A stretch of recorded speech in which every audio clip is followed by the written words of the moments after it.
What's going on, everybody? This is Afro Think Tank, and today we're going to talk about Dr. Arikana and the ADDI situation that O'Shea brought to light and has caused quite a bit of stir on the Pan-African Black YouTube. It's caused O'Shea Duke Jackson to go ballistic and talk about Pan-African scamming, right? And one thing I wasn't sure for certain was about this ADDI thing, because I actually never heard of it, to be honest. And when O'Shea was talking about it, he blamed Dr. Arikana and he blamed Ibrahim Traore, right? As if, you know, he blamed Ibrahim Traore for scamming Americans, right? And he's made several lives, videos talking about it. And he said that Go Black to Africa, I guess, is the one who did his investigation and brought it up. And it's got everybody going, right? Everybody going. And so I did some research and I said, let me see if anybody else is talking about scamming, right? Because usually if somebody of high note has scammed, it's everywhere, right? It's going to be all over the place. It's plastered. And so I went looking and I found it wasn't that much information on it. Went on TikTok. No one was saying, you type in Dr. Arikana, you know, her full name, type in scam, right? You won't see anything pop up, right? You go to YouTube, type in Arikana scam, O'Shea Duke Jackson pops up, and Go Black to Africa pops up, and pretty much that's it. Some other, I think one other thing popped up, but other than that, you know, other than the Go Black to Africa and O'Shea Duke Jackson, the other ones were just exploring whether the situation was a scam, right? It wasn't as amped up as those two, right? So I'm okay, because I can usually find out. So I'm good at that, finding out if something's a scam. And I knew nothing about ADD, right, until these two people brought it up. So, and I wanted to find out, was this a scam? Because something about it didn't really, you know, it could be a scam, you know, but it also could not be a scam, right? Because the thing is, because I don't like the fact that O'Shea is blaming Pan-Africanism. He's kind of walking it back right now, you know, a little bit, you know, but, you know, he has his justifications for it or whatnot. But when somebody starts to talk about Pan-Africanism, I'm going to get involved, because you're not going to make an ideology look bad. You're not going to make black unity look bad simply because there are bad actors, right? And y'all know, I call out the fake Pan-Africans. I call out Umar Johnson all the time, right? As a fake Pan-African. Just because you call yourself a Pan-African, don't make you a Pan-African. You hear what I said? Just because you call yourself a Pan-African doesn't make you a Pan-African. It's the Pan-African actions that you do in real life. That's what makes you a Pan-African, right? If you're disseminating information on Pan-Africanism, if you're helping people with your oratory gifts, using your platform to promote unity, you know, that's Pan-Africanism. If the actions that you take are pushing African people towards unity, that is Pan-Africanism. If your actions are dividing people, that's anti-Pan-Africanism. Okay? Period. Pan-Africanism is very simple. It's black people globally deciding that they're going to unite under the fact that we have our common lineage, which is Africa. We are all Africans, and because we are all Africans, despite the languages that we speak and the religions that we practice and the ethnicities that we are part of, that we prioritize being African over everything else, right? It's an upgrade from being a nationalist. A nationalist is someone who prioritizes their country over everything else. So if you are an American, right, you can be a American nationalist, right? You usually say nationalist because it's your nationality. That means that you look at your nationality and that is your priority over your race, over your religion, over your ethnicity. You value and you protect and you honor and you identify with your nationality over everything else, right? Then you got ethno-nationalism, right? Your ethnic nationality, which is different from your nationality. Your ethnic nationality would be like Arabs. Arabs, or people who speak Arabic, right? Or people who practice the Arabic culture, right? Like East Africans, a lot of East Africans, a lot of Muslims, they are not really practicing Islam. They're practicing Arabic culture, and if they speak Arab, they are an Arab is just a language speaking group, right? So everybody who speaks Arabic can consider themselves Arabs, because it's not a race. It's an ethnicity based off you speaking Arab and practicing Arabism, you know, which is combined with Muslim, and, you know, they mix their politics up in there.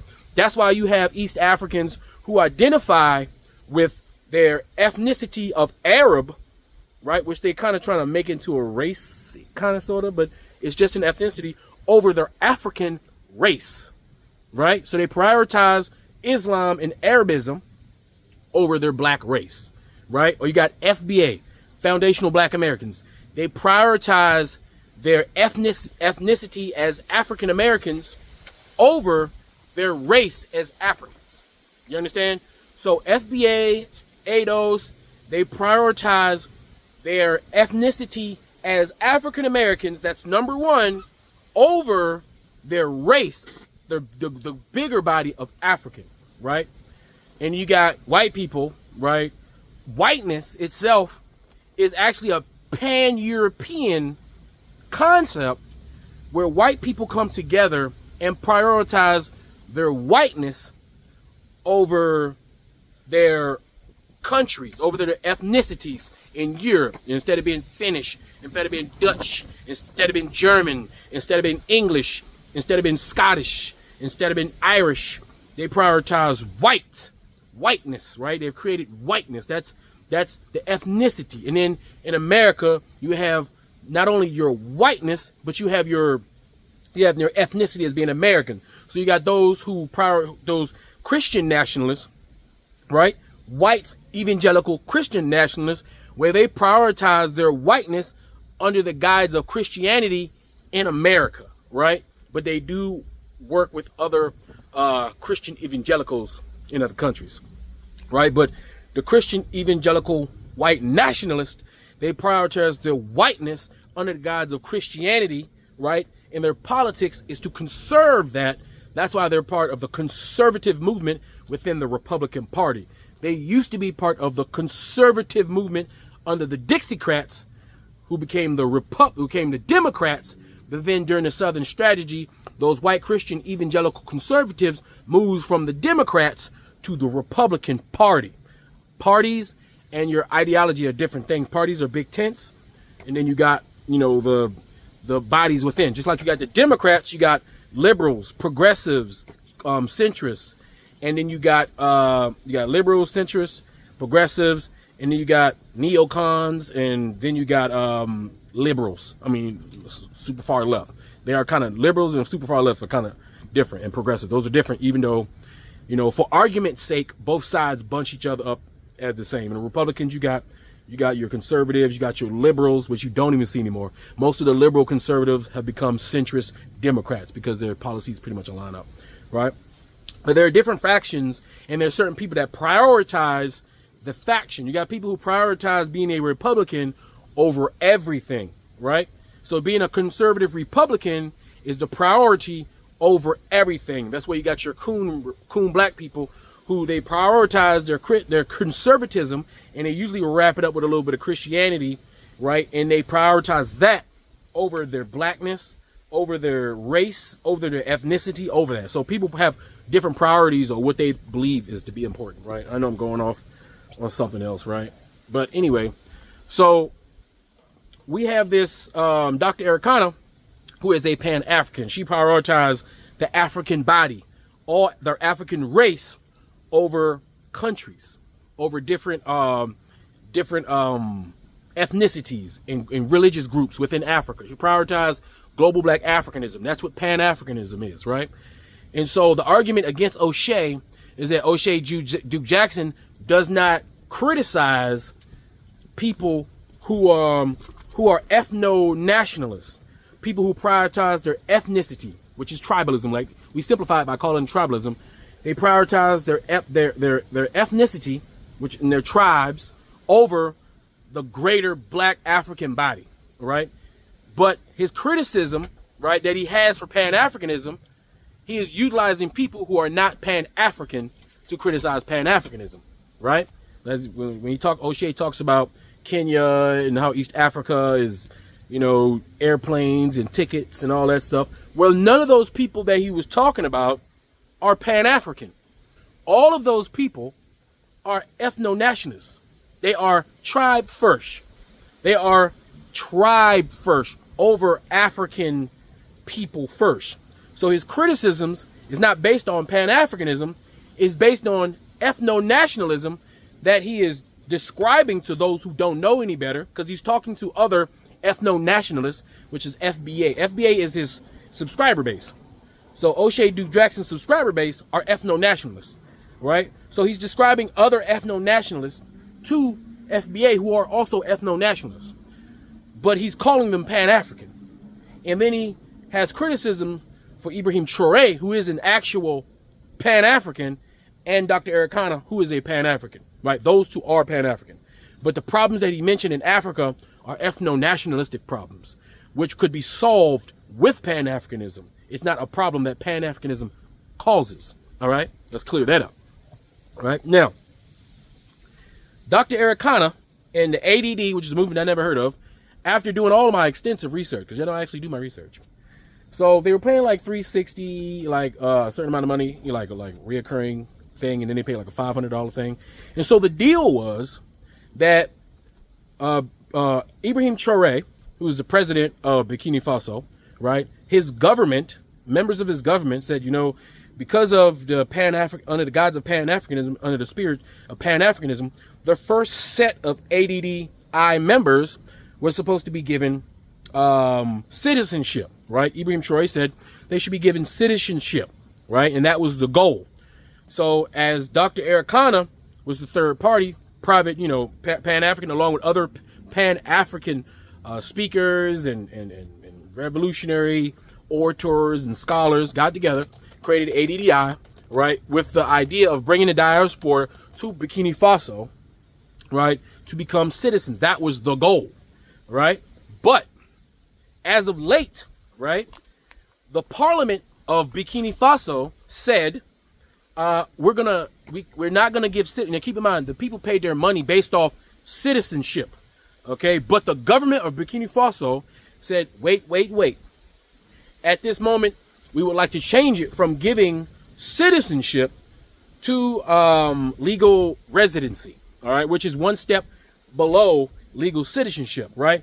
So it's legal citizenship with a pathway to citizenship, right? So you don't necessarily get the citizenship right away. Like if you go to Ghana and some of the other countries, you get citizenship right away, right? But this is giving you legal status to stay there. You're getting legal citizenship. I mean, not citizenship. You're getting legal residency, meaning you can do all the things and you have all the rights of a citizen, but you still got to take a couple steps or to prove yourself an asset in order to, get that final step, which is citizenship. Now, me, all right, like I keep telling you, as a veteran, as a person who understands combat, war, tactics, homeland security, anti-terrorism, all that shit, right? Right now, if I was Ibrahim Traoré's advisor, I would not recommend giving citizenship just off the break to any diaspora, especially since Burkina Faso, Mali, and Niger are currently in the midst of what we would consider a Cold War with France. France had tried to kill Ibrahim Traoré over 18 times. France has sent spies into Burkina Faso, Mali, and Niger to try to disrupt its government. So it would be irresponsible for Ibrahim Traoré to allow any diaspora to come in unvetted, at least for a significant amount of time, while you're under the midst of a Cold War. Cold War is deadly as well. People die at Cold War, right? It's not an outright war, but it is a Cold War because it's France and the West who sponsor those Libyan and Arab terrorists who are armed with white Western weapons to fight and disrupt West Africa. That's what's going on right now. And so if I was a part of the white Western apparatus, right? If I was maybe a dedicated CIA officer, a dedicated French special forces officer, some sort of a nationalist. If I was a FBA, right? FBA, a nationalistic movement, an ethno-nationalist who geared towards nationalism, right? Because nationalism, right, which is loyalty to America, and ethno-nationalism, loyalty to your ethnic group of African Americans could work, that FBA would work with the nationalists in order to push America's agenda. Because part of being an ethno-nationalist FBA is that nationalistic part, being an American part, right? That's why you notice FBA, like, I'm not going anywhere, I'm an American, blah, blah, blah. And you know the rhetoric is anti-African. To be FBA is to be anti-race, your race. You have to be against yourself in order to be a part of the America portion of your African American. And they also have to drop African. That's why they keep calling themselves Black Americans. So they disconnect themselves from Africa in order to appease the nationalistic American, right? Calling themselves a Black American or FBA, foundational Black Americans, sewing themselves to the country of America, even though we were here before there was a country called America. We built America. We were here before the country of America. We were here when there was several countries before America was created. Okay? So it would be, if I was an ethno-nationalist or a nationalist, because we have black nationalists, like conservative black people are usually nationalists. FBA are mixed between nationalists and ethno-nationalists and interchangeable. And if I was a CAI officer, you could send me to Burkina Faso to infiltrate the Pan-African movement in order to destabilize the government or to cause ruckus or acrimonious altercation within the country to deter Burkina Faso from allowing other African Americans to come to the country. Because the last thing that white supremacy wants is for African Americans to unite with Africans. That is the piece of the puzzle that white people are doing everything they possibly can to stop, right? So someone advised Ibrahim Traore, hey, as enthusiastic as you are about this Pan-Africanism, we recommend that you slow it down, and this ADDI program that you've signed on, that you allowed to take place, let's go ahead and give these people legal residency and let them work towards a citizenship, which probably is going to be some sort of fast track or special consideration, right? But you have to know who's coming to your country, especially when you're in the middle of a Cold War with a falling colonizing power like France, who are so desperate because their economy is crashing, because they no longer can suck the teat of Africa. They are very desperate, and desperate nations do desperate things, okay? And Donald Trump just tried to pressure Burkina Faso to take in American citizens. Donald Trump tried to get Ibrahim Traore to take in citizens that Donald Trump is unconstitutionally deporting to various countries, whether it be a Latino, whether it be a Asian. He's like, I'm gonna send them to any country that will allow me to dump them in there. Like Uganda, right? The ethno-nationalist president that currently runs Uganda has accepted people from America that Donald Trump wants to dump because he's an ethno-nationalist. You understand? So he doesn't care as long as him and his tribe is getting paid, right? Now, I understand why O'Shea does not talk about the Ugandan president.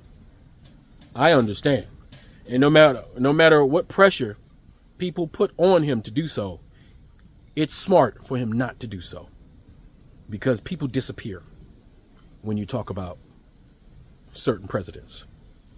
That's just, I would never recommend, even if he was the most Pan-African, outspoken Pan-African mofo on the planet, I would never recommend O'Shea say one thing about anybody in positions of power in Uganda. It is not a smart move. So no one should put pressure on him to do that, right? I know my boy Neferkari Dessalini did, but that's just not a smart thing to do. Okay? Now, I, on the other hand, have criticized Nigerian politicians and the president of Nigeria, Bola Tinubu, the current president, while in Nigeria. Not exactly the smartest thing, but I did it tactfully. The way I speak, I can do it. You know what I'm saying, Uncle? All right? But the way O'Shea speaks, he can't do it. You understand? right? And I understand that, so I ain't worried about it. Because some places you can get disappeared, especially ethno-nationalists. Ethno-nationalists will disappear you quickly, okay? And it's not exclusive to Africa. This goes, ethno-nationalism is definitely all of Asia is ethno-nationalist. Ain't no unity there at all. Not a bit. Not a one goddamn bit. This unity that we're looking for, this Pan-Africanism, this idea of a race uniting is a new concept. You must understand that even white people have not been able to do it. Asian people have not been able. No group of people on this planet have ever been able to perfect pan anything. So when Pan-Africanism makes mistakes, when Pan-Africanism fails to meet the standards at which, are supposed to be laid out, grace must be given. Because like I said, no one has ever achieved it. Ever. It's never happened. It's a new thing. We're not going back to the way it used to be. We're trying to create something new. Right? Unification. Unification is difficult. Have you ever tried to corral 4 or 5 cats together? It's damn near impossible. Okay? So, one thing I would say, O'Shea is a Republican. Okay?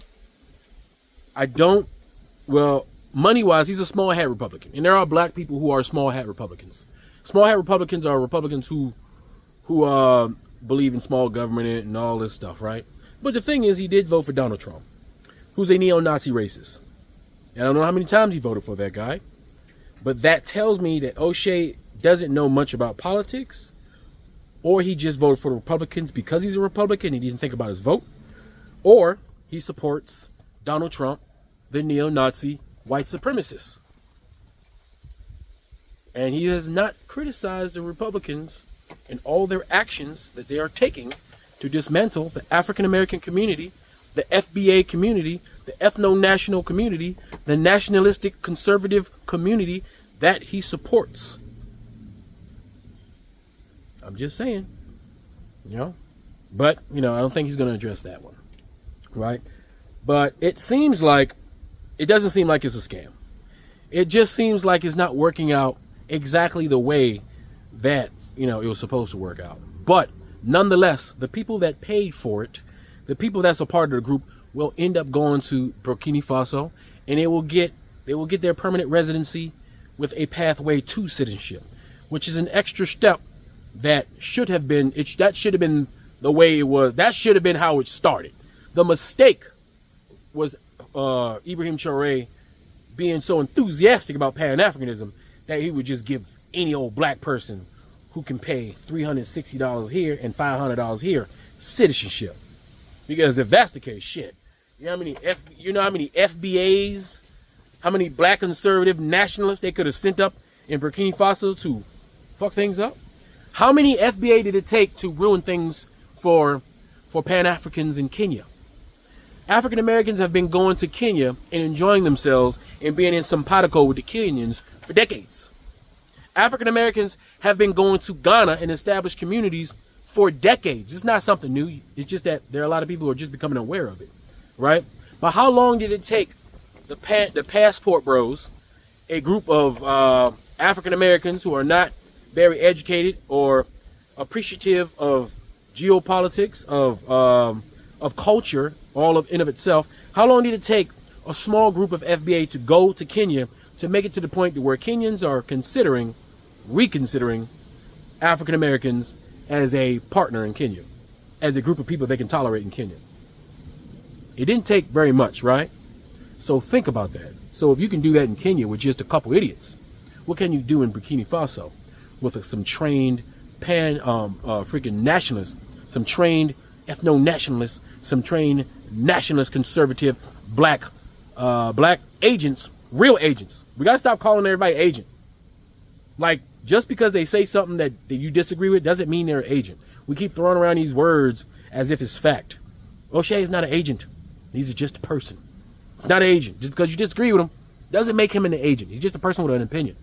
All right? That's it. I'm not an agent. I mean, I was, actually, now I think about it. All right? Real one. So I can tell you he ain't no damn agent. All right? So, yep, it's not a scam. They just got disappointed at the downgrade of intended result, which is fine because that's the real life. That's what happens, right? Pan-Africanism has nothing to do with it. National security and securing black power and securing the ultimate goal of African nations controlling their own resources, controlling their nations, and building institutions that are lasting by building solid foundations that will last and that don't just crumble under the pressure of white supremacy and the tricks that they play. Because COINTELPRO has destroyed the black community in America on more than one occasion because of our ethno-nationalism within America, allowing all kinds of black people who are actually nationalists to enter our ethno-nationalist movements and ethno-nationalist movements that's more adjacent to Pan-Africanism, which was like the Black Panther Party, who were Pan-African ethno-nationalists, meaning their main goal was to unify and coordinate African Americans within the country of America, but they also had chapters in Africa and other places, and they coordinated with other groups in order to unify under Pan-Africanism. And once they started to do that, that's when white people used agents, black agents, to go in, infiltrate, and dismantle and destroy and weaken the Black Panther Party, because the Black Panther Party should be leading all of these movements, and we shouldn't have any of these FBAs and ADDIs and all this stuff, because if we would have stayed tight, stayed strong, and been a little bit more diligent, then the Black Panther Party would have been a bigger, more organized organization now, and they would have been leading the Pan-African charge in Africa with large corporate organizations. The same way white gang institutions formed unions and became large organizations within America.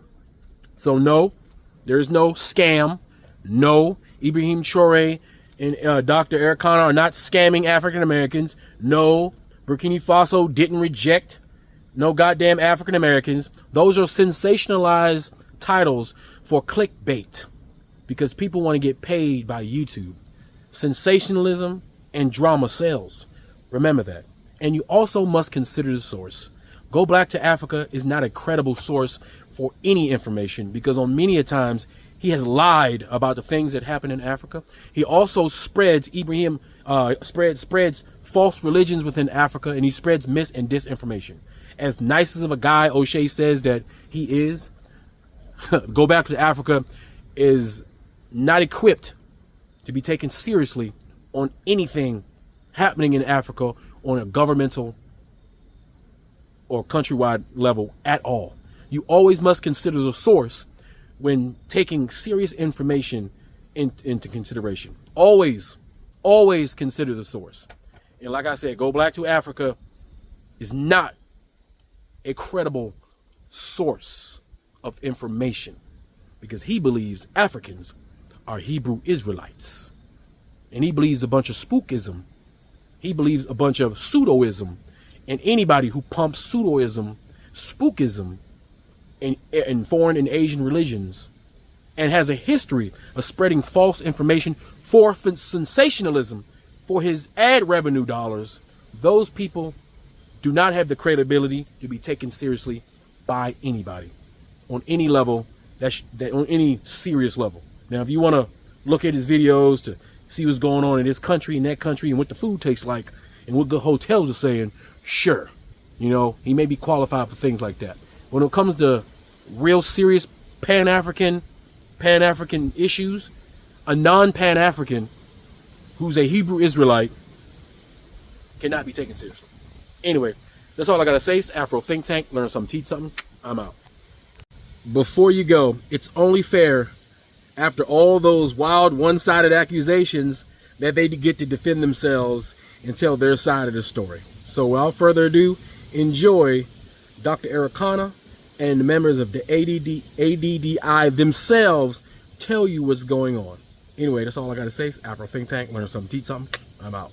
This moment to specifically address that video, that mean and hateful video that was put out there with a lot of lies, that I think if the individual had just put a call to me, Ambassador, this is what I'm hearing.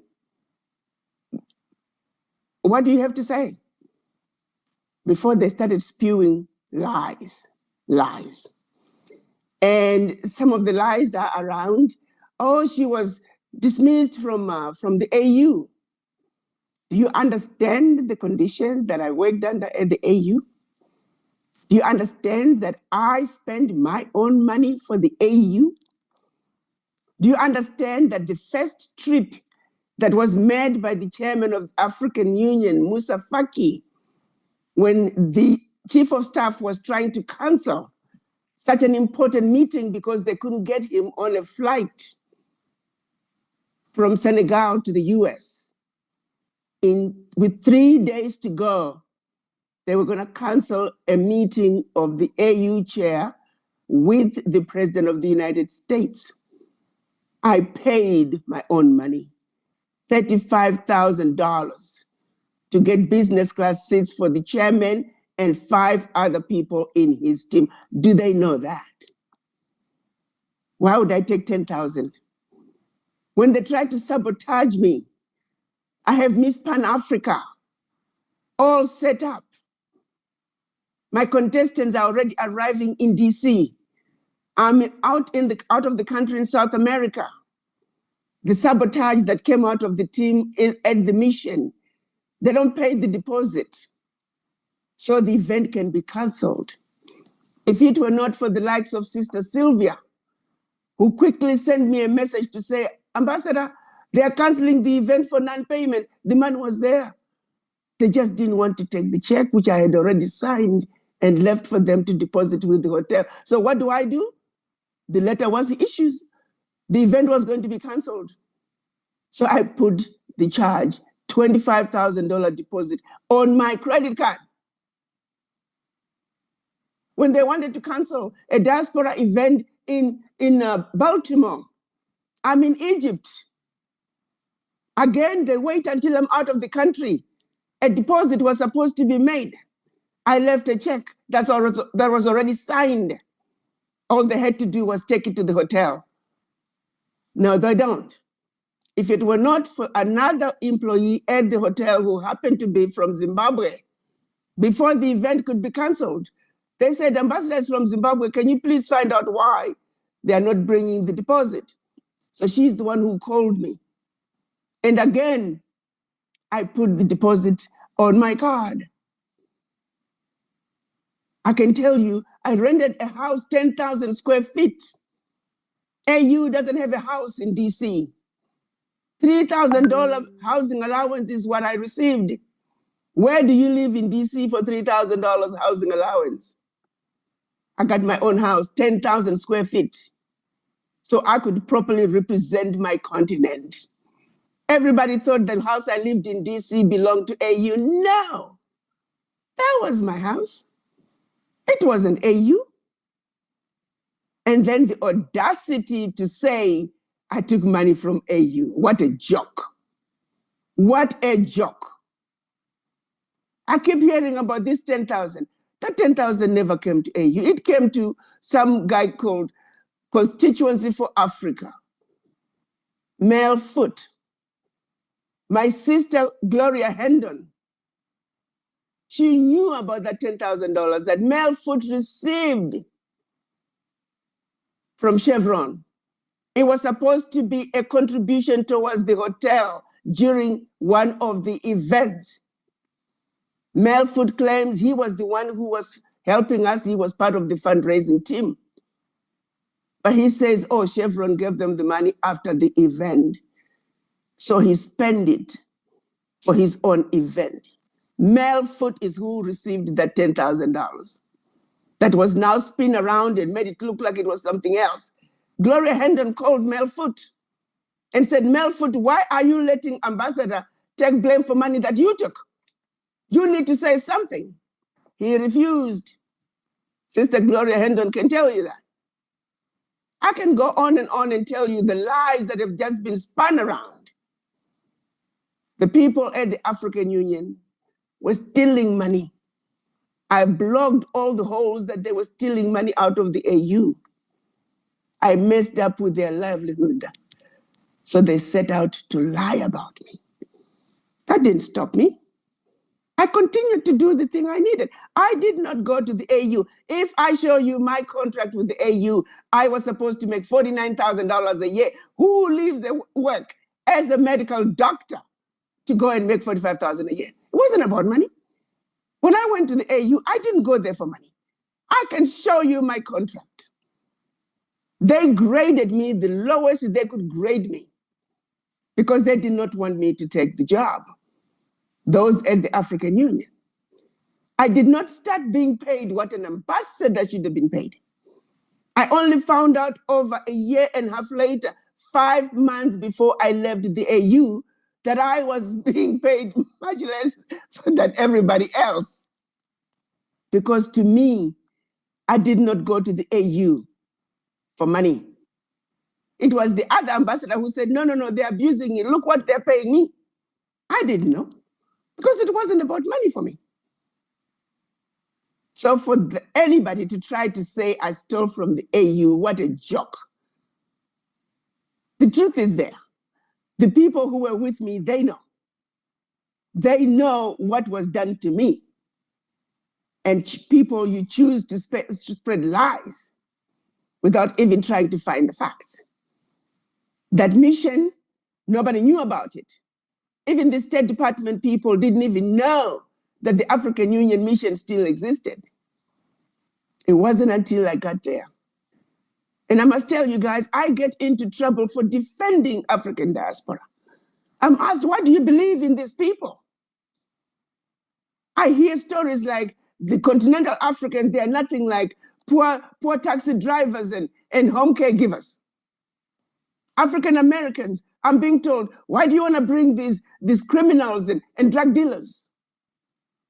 Those from Caribbean, I'm being told, all they do is they're useless ganja smoking people. I defend all that because I know that's the narrative that's being put out there. I know better. And then I spend time fighting to defend all the rumors and how you're being classified. And you have the audacity of accusing me when I'm putting my own money, traveling. COVID, I was online for 16 hours a day, talking about Pan-Africanism, speaking our truth. Nobody paid me for that. I still travel, pay my own money, stay in hotels. No one pays me for that. And you have the audacity to accuse me of scamming you. You're coming from wherever you're coming from. You think you can just waltz into a country, buy a ticket, and get permanent residency? Yes, we wanted citizenship. The embassy was disappointed. Do you think the ambassador, Burkina Faso ambassador, would come and address you because it's a lie? Do you even question yourself? Common sense things. A group of us volunteers. We come together and meet just to mess with you. Who are you? What makes you so important that we would do this? Common sense. There are people who are lying. They're saying they're ADDI members. There's a woman in Burkina Faso who has been trying to see if ADDI can help her. She's not a member of ADDI. The police were called because she couldn't pay whatever she was staying. She couldn't pay for it. She claims to be an ADDI member. She's one of the people who's having the loudest voice. She's not an ADDI member. Some of the people who are talking the loudest, they weren't even going to Burkina Faso.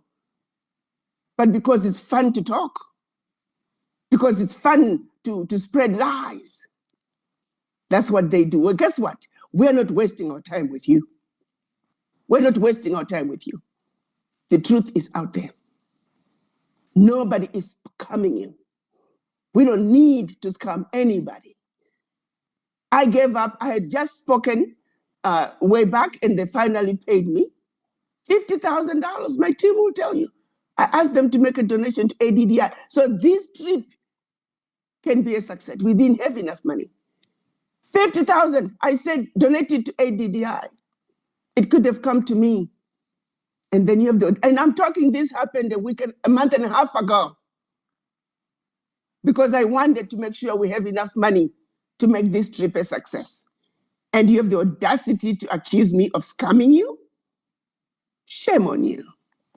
I don't mean to get angry, but this is disgusting, what is happening. And you all need to stop it.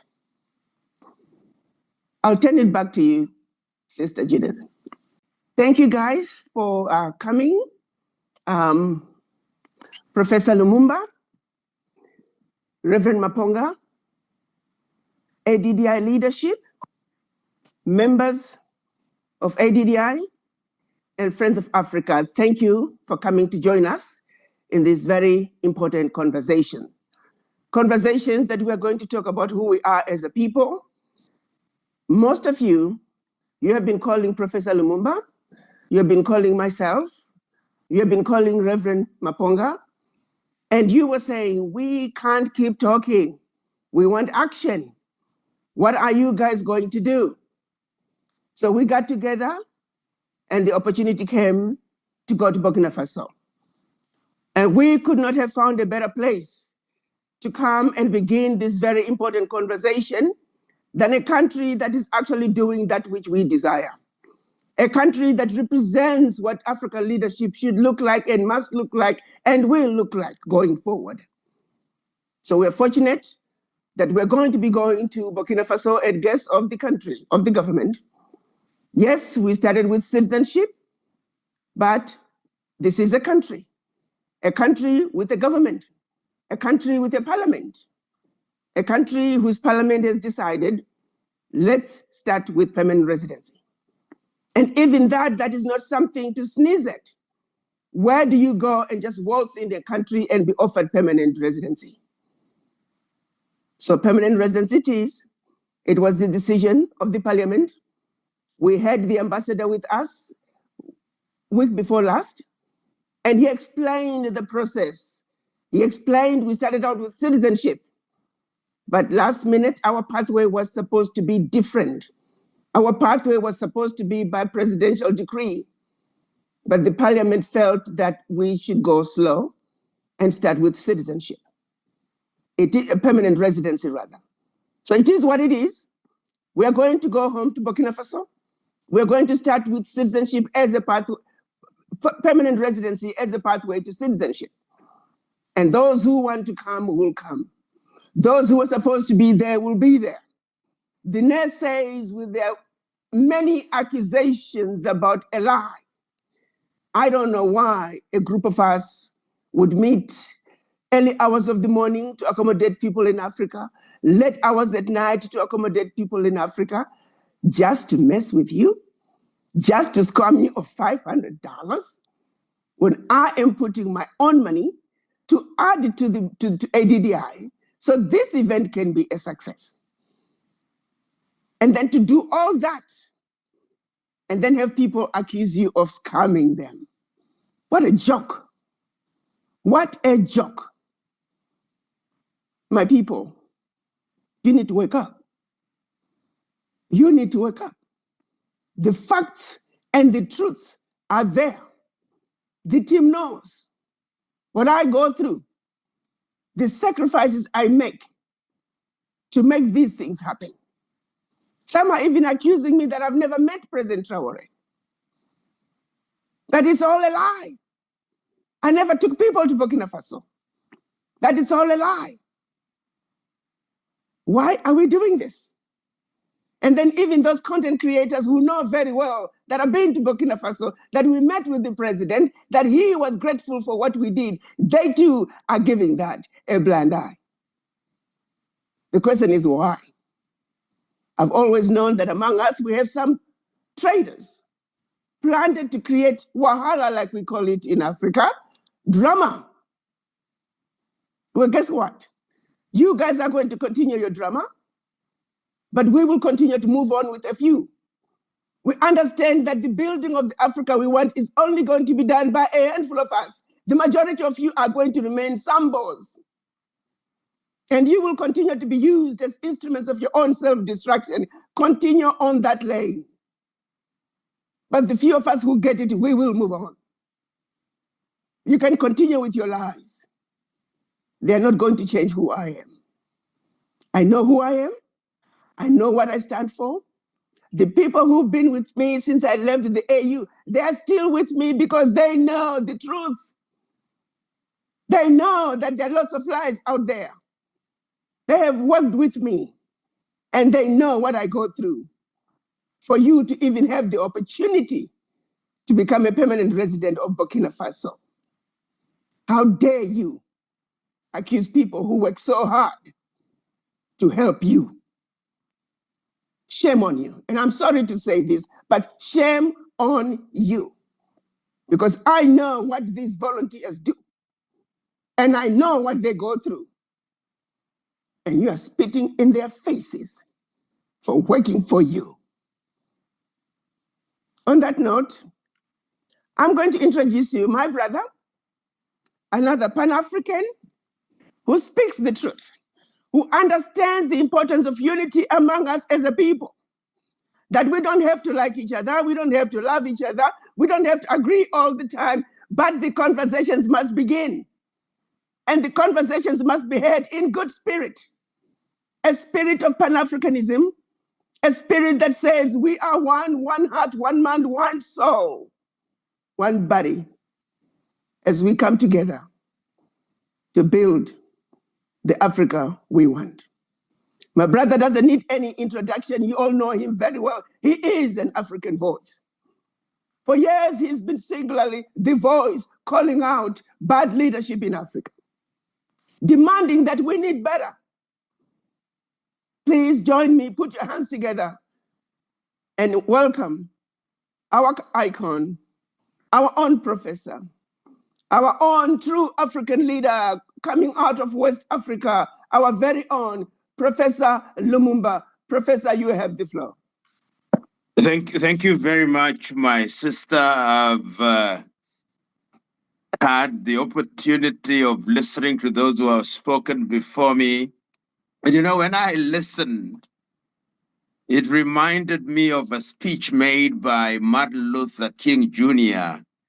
in the difficult days when they were struggling in the liberation of African Americans. Sometimes I feel discouraged. And Luther King said that what made him wonder was the vilification by the very people that he was working for. But then he said a spirit came to him and he only chose to do the right thing. One of the things that we must do for the continent of Africa is to remain in unity, the difficulties notwithstanding. I speak from a place called Swakopmund in Namibia. And this morning, as I was walking and I was alone in the beaches of Swakopmund, and 9 out of 10 people who are walking in the morning were white. And yesterday, as we were driving into Swakopmund, I was told that 70% of the land in Namibia is still in the hands of German whites. That is the state of Africa. And the reason why we remain in that state is because of our disunity. And ours, therefore, is to move from what we have been engaged in for a long time, lamentation, and accusing each other and vilifying each other and undermining each other. So let us ignore the naysayers. Let us ignore those who are still laboring under a low self-esteem, those who still believe that we who are Africans must be hewers of wood and drawers of water. Let us do what we must. It is not going to be a cakewalk. It is not going to be easy. We are going to be called names. We are going to be accused of everything on earth except the crucifixion of Christ. But we must remain dedicated to our agenda. And that agenda, as you've rightly said, my dear sister, is that we don't have to agree on everything. We simply have to identify what our target is. And our target is to ensure that Africans, wherever they are, in the United States of America, in the Caribbean, in Europe, in Australia, in the mother continent, work with one resolve and in unanimity. That is only if we work together that we can achieve what we ought to achieve and begin to do what we need to do for generations of Africa who live now and those yet to be born. So let us surge ahead. Burkina Faso is only the early days of this journey. You will remember we were with you in Ghana, and as it is, things are happening there. And we will move from country to country, from village to village, doing what we must. And in that journey, perhaps out of 10, only 2 will remain. But that is as it should be, because it is not for the faint-hearted. So this evening or this morning, for you who are in the United States of America, what I would urge you is to liberate yourselves from the chains of rumors. There is something that I love about the Rotary Club. I'm not a Rotarian myself, but they have a 4-way test. Is it the truth? Does it benefit? Does it bring goodwill? And I also love Socrates' test. When somebody wants to tell you something about anybody, the first thing you ask, is it true? Number 2, is it beneficial? If you can't pass the 3-way test, don't say it. But unfortunately, it's in the nature of human beings that they are animated, almost titillated by the lies that are manufactured by those who do not mean well. But ours is to rise above the din of lies and to do what we must. And doing it we will. So I wish you good deliberations in the hope that we will concretize.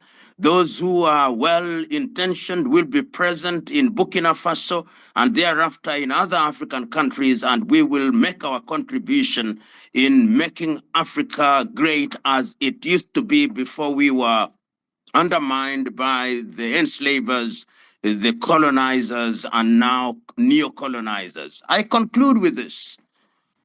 Let us not imagine that within our ranks there are fifth columnists planted by the neo-colonizers for the purpose of torpedoing whatever we are doing. Let us not imagine for one moment that those whom we want to liberate ourselves from are sitting pretty. No, they are not. Knowing that as we do, wisdom not only requires but demands that we are on our guard and that we should not be victims of naivete, believing that everybody is singing hallelujah. Thank you very much and be blessed. Thank you. Thank you so much, Professor. Go ahead, Your Excellency. Here. Let's see. Thank you very much, Professor, for the kind words and the words of wisdom from one of our elders who's been around the block a few times, who understands the games that are played. He understands that we have to stay steadfast because this journey is not for the faint-hearted, as he says. Thank you, Professor Lumumba. We look forward to seeing you in Burkina Faso, where the conversations are going to begin, the conversations about how we move forward as a united front of Africa. Thank you again. I know you have to attend another event. You're currently visiting in Namibia. Enjoy those wonderful beaches and continue to give our best regards to the president of Namibia. We appreciate you. Thank you, Professor, so much. Thank you very much and be blessed. Thank you. Your Excellency, I'm not sure if Reverend Mapunga joined on the call, as a panelist on the call. So if I will check and see. Yeah, he was under another name or something. He told me he was on standby, but we can move on with the program. I'll send him a message and make sure he's in Botswana. He's currently traveling in Botswana. Okay. All Well, right. thank you so much for that. All right. So today, again, actually, we have is Sister Esmira. She also wanted to say a few words. Is Sister Esmira on the call? Sister Esmira, if you're there, can you signal? She may be as an audience member. I hope not. Not that I see her at the moment. Can you please send me a note if you're on here, Okay. and we'll be revert back to you. So Okay. on that note, since Professor Lumumba has spoken, we want to move into the Pan-African conversations where Miss Yvonne Katsande and Miss Tanisha Sefas would go ahead and moderate. So if you want to speak a little bit about the two of them and what they're presenting to us, we would appreciate it. And then Miss Tanisha and Miss Yvonne. Okay. So the program in Burkina Faso is going to be conversations about the topics that are to be discussed while we are in Burkina Faso. We have two very prominent females. One of them is a journalist out of South Africa, LN24. Just to show you the support that we are getting from the community, her station is donating their time, the entire crew. They're flying from South Africa at their own expense to come and cover us. That's what people do when they believe in unity. The entire crew, they're funding their own way to come and cover us for 2 weeks in Burkina Faso. Do you know how much that costs? But they're doing it because they believe in what we can accomplish when we come together. Miss Yvonne Katsande from LN24 out of South Africa is going to be the key moderator. With her is Miss Tanisha Sefas out of Los Angeles. She too, as a volunteer, called up and said, Ambassador, I am answering the call. I am standing up. What can I do? And I said, dear daughter, what can you do? He said, I can help organize with the Pan-African conversations. These are conversations I believe in. These are conversations that must take place. She originally is from the islands. She now lives in LA, but her heart is in Africa. So she too is coming in with years of experience in media. She's going to be working with Yvonne, and the two of them are going to make sure that we have a wonderful panel, wonderful discussions, and come up with resolutions that we can all agree on to say, as we move forward, as we come together to support President Traore, this is our commitment to them. There's a lot of you doing great things for yourselves and your families individually. However, we have not mastered the art of doing it as a group. That is the differentiator between us and every other ethnicity or cultural group or a country that's out there who is developed or more developed than us. Even the Latinos, even the Jewish people, the Asians, all of those people are able to come together, work and build together. The only people who can't do that are my brothers and sisters. Let's think about that for a second. Why? We live in their countries. We eat their food because they struggled, they built. Some of us even helped build the countries that we're living in and benefiting from.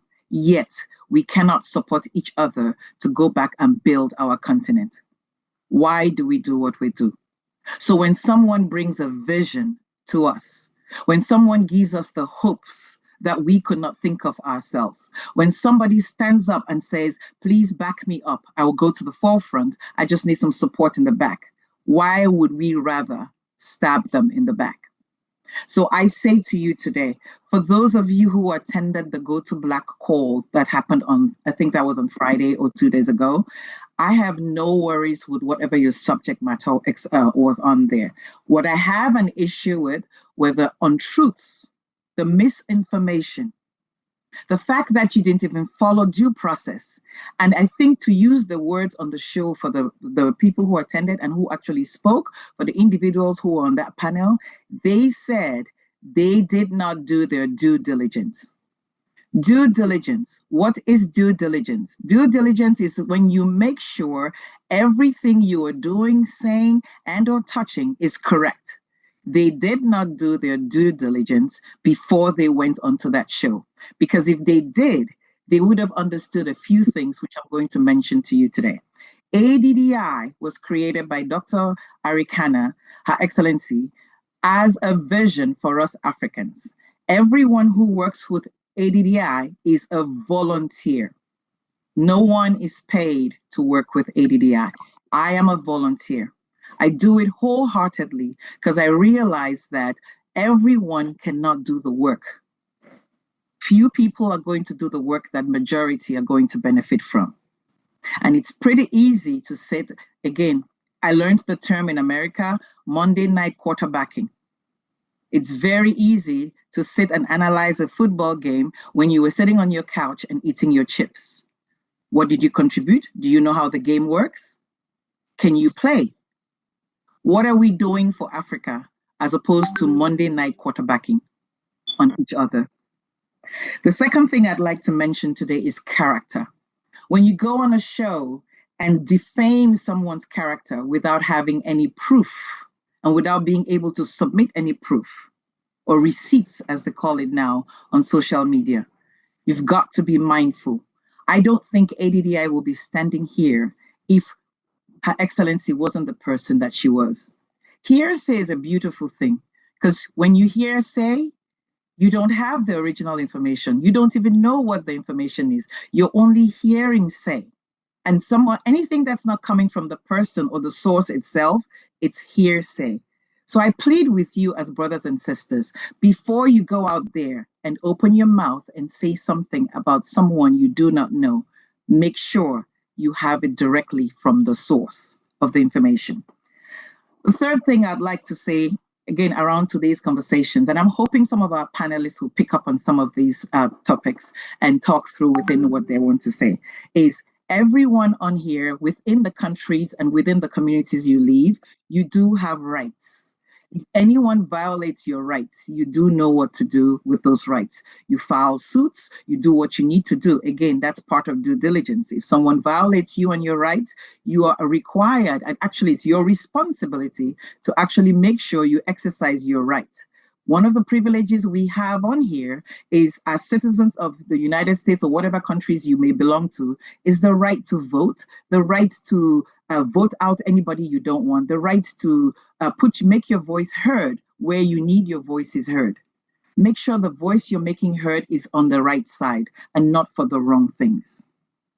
You're free to join as a volunteer for ADDI. If you see that something we're doing as ADDI is not working, you're free to join ADDI, become a volunteer like each and every one of us. Help us fix whatever process you think is broken. Her Excellency cannot execute on everything she has a vision for. The other thing I'd like to say is there's a process. Regardless of what grievance or thing you may have, there's always a process on how you address that. Are we doing that? If we cannot take into recognition all of the different processes we want to create for ourselves, how can we trust ourselves to go ahead and follow them when we build the Africa we want? As a matter of fact, teamwork. If we cannot work with each other, if you come to work with me only to pick out the faults I have, we'll never make a team. But if you work with me and give me constructive feedback, I might learn a thing or two from you. So now, what impact are you having on me? Are you helping me grow or are you bringing me down? What kind of teamwork do you want to be remembered for? Donations, which is where I think the majority of things occur. Donations. As a 501c organization, we accept donations. As a matter of fact, there are many people who would rather donate than participate. Donations are a key part of everything we do because, as I mentioned, it's a not-for-profit organization. It's a vision for Pan-Africans and Africa as a whole for everyone to benefit from. For me to be able to help you as an ADDI member, somebody has to donate their time, their money, their resources, and everything they need in order for us to help others. So donations as a key for why we exist. And I don't see why anyone should blame us for taking donations. That's the sole purpose of us being able to help everyone. So I plead with you, when you donate, our process requires that in some cases you would pay for certain things, other cases you will donate. And we've been requesting donations and giving you the reasons why we do that. So I'd appreciate you when you want to say we're collecting your money and scamming anyone out of it. Please have your proof that we are scamming you and that we have not solved the problem as you would like it to be. And then chapters, again, I want to end on a positive note. Our talks today are for all of us to learn how to speak to each other. I speak to you from the heart today, not with the authority of Her Excellency. I decided to make this speech myself as a volunteer, as a Pan-Africanist, as an African citizen who comes from a country whose country is going through the worst struggle ever. As a matter of fact, just so you all know, my country is going through elections tomorrow. That outcome, I think, is being anticipated by everyone across the world. And it is a good example of all the struggles that Africa is going through at the moment. So when we work together, we achieve a lot. And in life, they say, when you know better, you do better. So I want to end my introductory note by saying, let's respect how we speak about each other. Let's know what we're taking out to the public. Let's not use distractions to take away from the things that we could do for ourselves. And if you think we're not doing things correctly, please join us as a member of ADDI, and we will join and make things better for you, I, and everybody else for Pan-Africa. So with that said, I am going to call on Mr. Anthony Taylor to talk about our liaison and our community building process for Africa. Thank you for appreciating me and my opening remarks. Thank you, Sister Judy, for those wonderful words and encouraging words and words that we need right now. And I'm going to come to you this morning on a similar vein because, like yourself, I've noticed, and I want to speak to those content creators that are making these defamatory claims, and they are just sending out a message that is so counterproductive. And I say to them, before you make those claims, get the facts, get it. I get it. It's hard to resist a great story for clicks. I get it. It's money. I get it.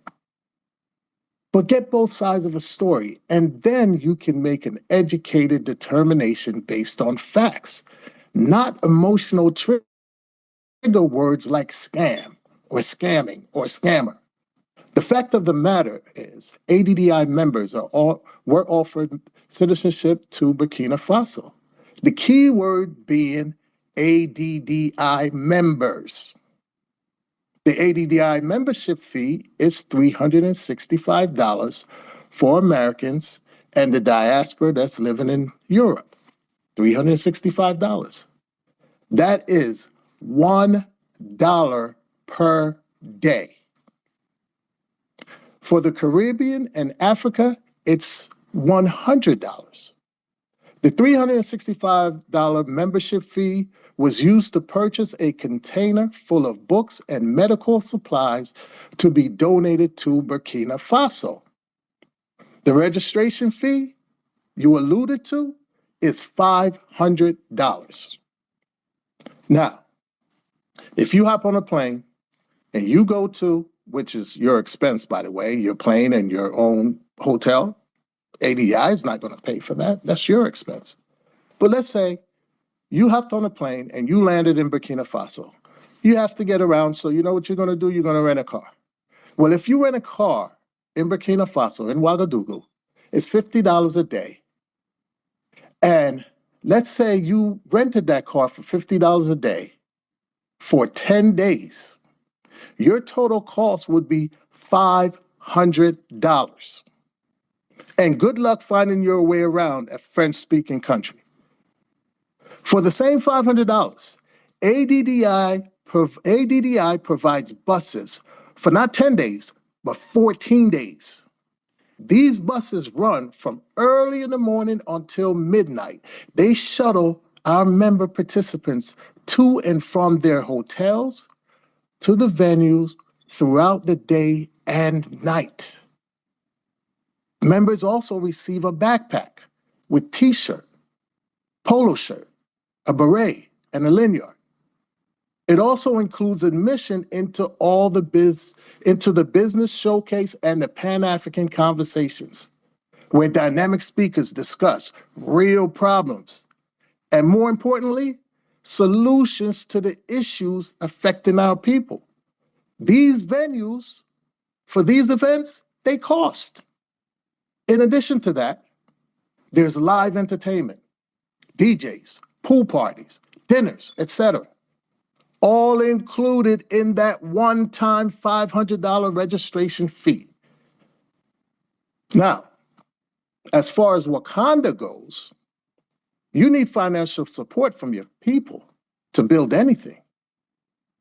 Our people are complaining about the $500 registration fee, of which ADDI is in the hole and are seeking out sponsors to make the difference.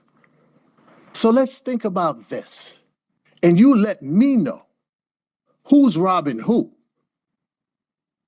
This is vicious hit pieces out there on the internet. I am calling on you content creators to retract those vicious attacks on this great woman's character and her outstanding ADDI organization. For the record, all of ADDI leadership and volunteers, of which I am one, are volunteers. Obviously, money is not our motivation. Please retract your hit piece. It is counterproductive to achieving the Africa we want. And if we successfully discredit our leaders, shame on you. Who else has been out there advocating for us and educating us about the plight of Black people all over the world? And then, more importantly, organizing us to make a difference. And Ambassador Arikana works tirelessly. Some of you are so quick to tear down one of our own, so quick to tear down someone that's actually building and making a difference and making things happen. Shame on you. And with that, I yield my time back to Sister Judith. Thank you so much, Anthony. Thank you so much for that. I hear you, and I think the audience hears you as well today. So with that said, I would really like, Excellency, I don't know if you'd like to do an introduction for our professor as he's about, let me see if he's still on. Yeah, he's still on. So would you like to introduce Professor, or can he go out?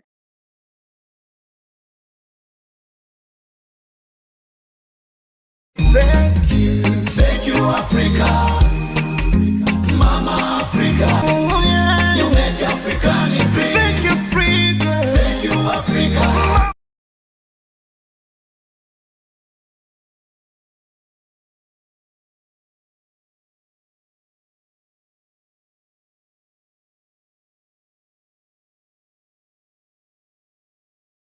Ain't nobody trying to argue with you all damn day, bro. Shut the fuck up. Damn. Free Sudan, boycott diamonds and gold. Free Sudan, boycott diamonds and gold. We most definitely cannot forget about the people of Sudan. Thanks for watching Afro Think Tank. Don't forget to like, share, and subscribe. And follow me on Substack and Patreon for more content. Remember, it's Pan-Africanism or nothing.